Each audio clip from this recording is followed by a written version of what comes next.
আসসালামু আলাইকুম এভরিওয়ান। এখন আমি আপনাদেরকে দেখাবো কুবা মসজিদ, যেটি মদিনাতে অবস্থিত। মসজিদে কুবা এটি ইসলামের ইতিহাসে প্রথম মসজিদ।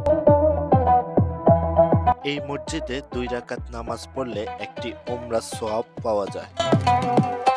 এখানে কুবা নামে একটি কূপ ছিল। এই কূপকে ঘিরে এখানে জনবসতি গড়ে উঠেছিল। সেই কারণে এই এলাকার নাম হয়েছিল কুবা।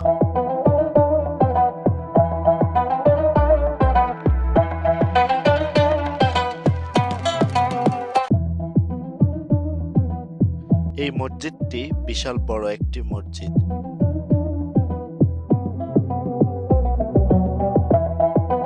হিজরতের পর মহানবী হযরত মুহাম্মদ সাল্লাল্লাহু আলাইহি সাল্লাম যখন এই মসজিদে নির্মাণ করেন, তখন এই মসজিদের নামকরণ করা হয় কুবা মসজিদ।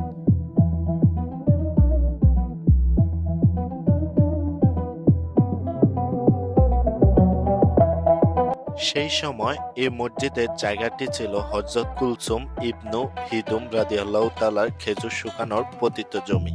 তিনি ছিলেন আমর ইবনে আওফে গোত্রপতি। মক্কা থেকে মদিনা হিজরতের পর মহানবী হযরত মুহাম্মদ সাল্লাল্লাহু আলাইহি সাল্লাম এই জায়গায় 14 দিন মনতান্ত্রে 10 দিন অবস্থান করেছিলেন এবং তার আতিথ্য গ্রহণ করেছিলেন।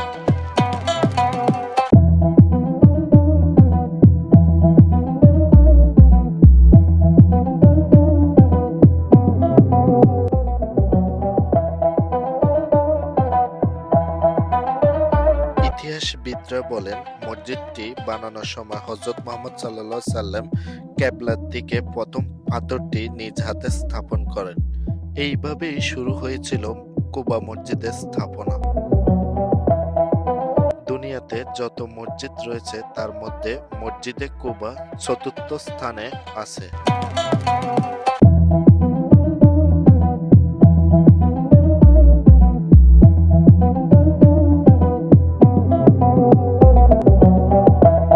আল কোরআনে কুবার অধিবাসী ও মসজিদের প্রশংসা করেন স্বয়ং আল্লাহ তাআলা।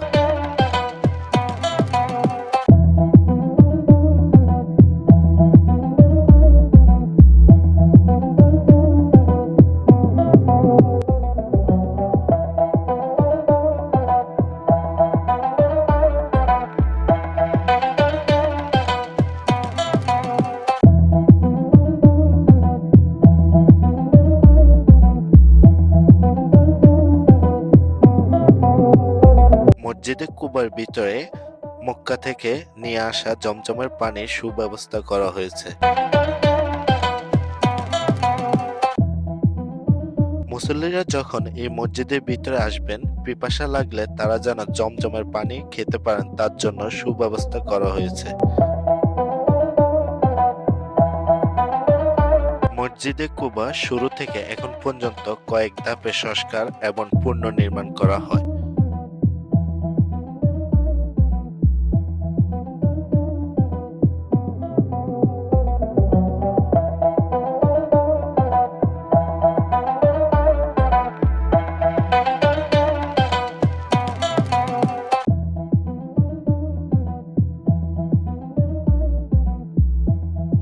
এই মসজিদে যারা আসেন তারা অবশ্যই 2 রাকাত সালাত আদায় করেন।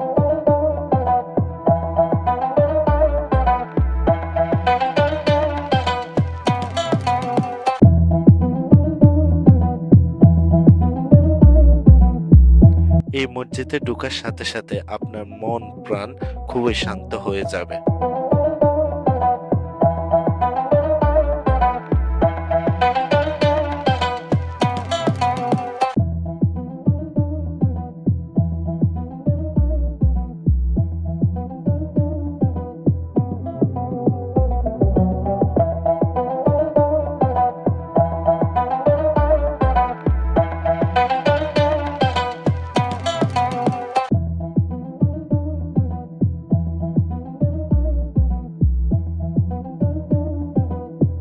মসজিদে কুবা মুসলমানদের প্রথম মসজিদ হওয়ার কারণে সারা পৃথিবীর মুসলমানরা এখানে আসেন এবং 2 রাকাত সালাত আদায় করেন।